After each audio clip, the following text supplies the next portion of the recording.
Waktu pelantik peresmiannya titik nol, dukun-dukun didatangkan.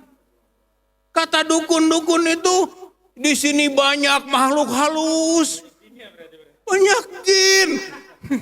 Jadi yang disebut jin buang anak itu benar-benar buang jin di sana.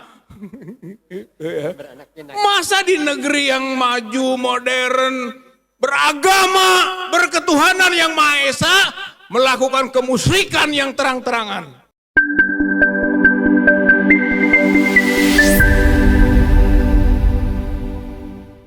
Assalamualaikum warahmatullahi wabarakatuh.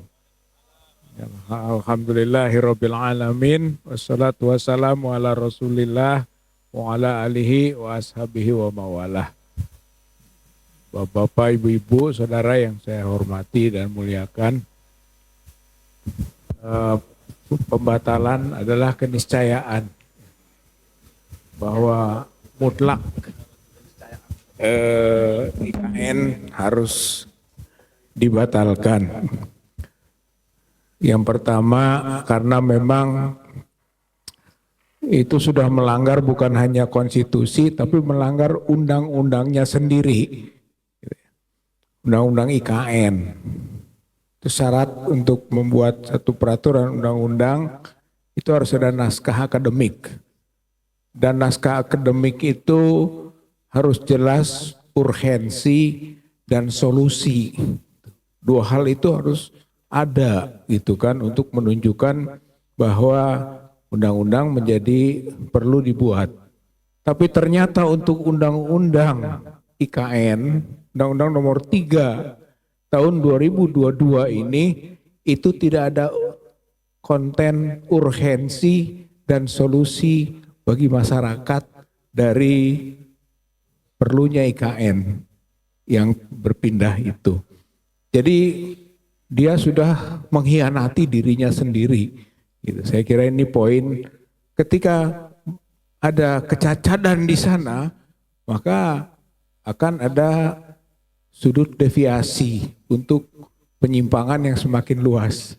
Dan itulah yang terjadi saat ini. Itu konteks undang-undang. Dan dari situ juga terjadilah penipuan terhadap rakyat. Karena undang-undang itu kan adalah semacam aspirasi rakyat yang dinarasikan oleh aturan. Apalagi diproduk oleh DPR dan presiden atau pemerintah. Dan ternyata undang-undang ini undang-undang yang tidak berbasis aspirasi masyarakat. Pindah IKN ini bukan kemauan rakyat. Tadi sudah disebut ini kemauan Jokowi dan oligarki. Jadi terjadi penipuan kepada rakyat. Dan karena menipu rakyat, pasti akan ada kutukan dari rakyat. Gitu ya. Ini namanya cures, gitu ya, kutukan nanti dari rakyat. Rakyat tidak mengizinkan dalam tanda kutip, tidak ridho lah, gitu kan, bahwa namanya dicatut untuk kepentingan yang tidak sesuai dengan aspirasi rakyat itu. Kemudian juga bahwa kecacadannya itu yang menyebabkan harus dibatalkan adalah seperti yang disampaikan tadi, bahwa nggak ada duitnya. Gitu kan. Jadi ini nafsu besar, tenaga kurang. Gitu ya. Jadi hanya ambisi, bahkan mimpi. Akhirnya dunia fantasi, gitu ya. Yang ingin dibuat oleh Jokowi IKN di Kaltim itu dunia fantasi. Gitu ya. Oleh karena itu tidak mungkin jadi. Mangkrak sudah pasti. Gitu ya. Akhirnya gagal, ya bunuh diri. Jadi pembatalan itu adalah keniscayaan, gitu ya. Saya kira itu demikian. Saya ingin mengutip bahwa ketidakmampuan keuangannya itu telah dibaca oleh dunia, gitu ya. Dibaca oleh dunia dan dunia mentertawakan, gitu kan.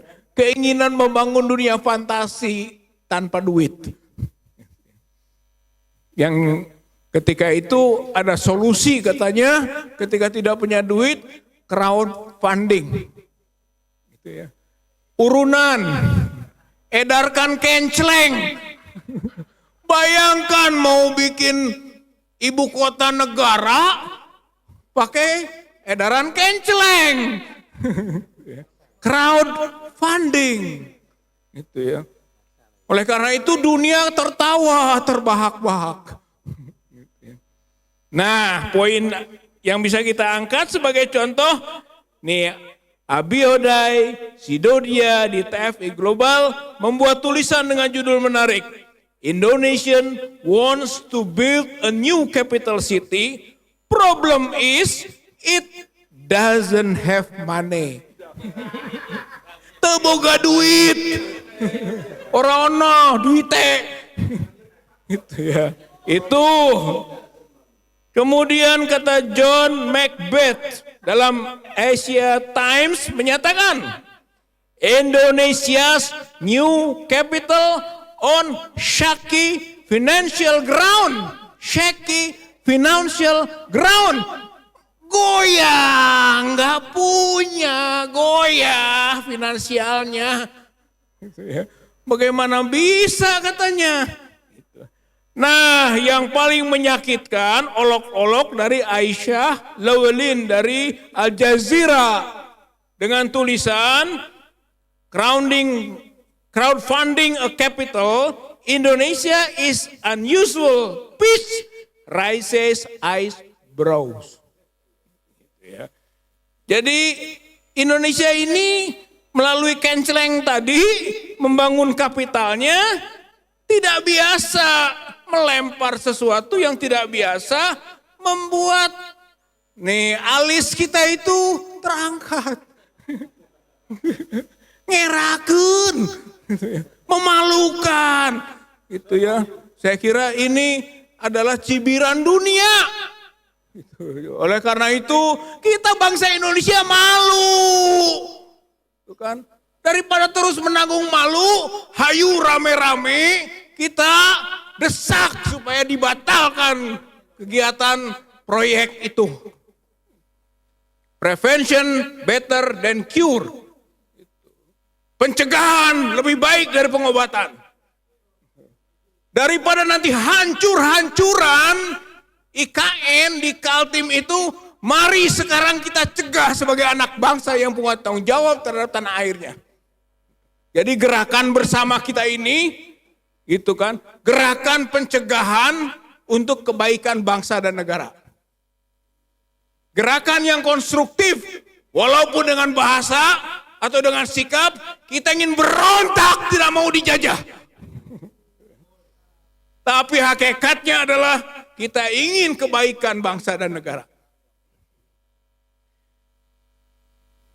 Kutukan lain, kutukan keagamaan.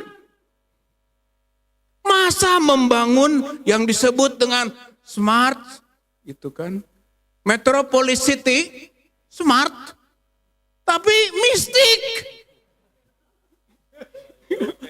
Pakai air kendi, pakai tanah-tanah keramat. Waktu pelantik peresmiannya 0, dukun-dukun didatangkan. Kata dukun-dukun itu, di sini banyak makhluk halus, banyak jin. Jadi yang disebut jin buang anak itu benar-benar buang jin di sana. Masa di negeri yang maju, modern, beragama, berketuhanan yang Maha Esa, melakukan kemusyrikan yang terang-terangan. Saya kira ini cures, ini adalah kutukan ar-rajim. A'udzubillahi minasyaitonirrajim. Gitu ya. Jadi ini jadi negeri terkutuk nantinya, dimulai dari IKN. Oleh karena itu kita menghindari kutukan Allah karena telah terjadi pelanggaran agama yang nyata. Yang ketiga, curesnya yaitu cures dari mantan. Mantannya ibu kota lama. Gitu ya. Jakarta itu punya historis. punya sejarah perjuangan, punya nilai-nilai kemerdekaan dari negeri ini. Mau dibuang, mau ditinggalkan. Saya kira ini adalah perbuatan tercela, mengabaikan nilai-nilai kesejarahan itu. Walaupun ada juga teman-teman di Jawa Barat, kalau misalnya Jakarta ditinggalkan, ya udah ambil lagi aja. Karena dulu ada yang namanya Negara Pasundan. Negara Pasundan itu Jawa Barat, Jakarta, Banten. Ketika Jakartanya ditinggalkan, ya kita ambil lagi. Kita jadikan saja Negara Pasundan lagi. Ini seloroh, tapi punya nilai. Dan kritik gitu kan terhadap begitu seenaknya saja ditinggalkan Jakarta. Oleh karena itu, hayu rebut kembali Jakarta sebagai ibu kota negara. Gitu. Inilah sebenarnya misi kita. Batalkan IKN Kalimantan Timur, kembalikan Jakarta sebagai ibu kota negara Republik Indonesia. Yang terakhir, ya, aroma mangkrak bahkan gagal sudah terasa. Karenanya sudahlah, batalkan saja IKN. Ini jalan yang paling selamat. Jika dipaksakan juga, maka Jokowi harus tanggung jawab. Segera tangkap Jokowi dan kroni-kroninya. Adili dan tuntut segala kerugian akibat sikap bandel dan tidak punya rasa salah, tidak punya rasa malu atas perbuatan-perbuatan yang mencurangi, mencederai rakyat Republik Indonesia. Mudah-mudahan Allah ridhoi dan sukses perjuangan kita dalam rangka memperbaiki kehidupan bangsa dan negara Republik Indonesia. Assalamualaikum warahmatullahi wabarakatuh.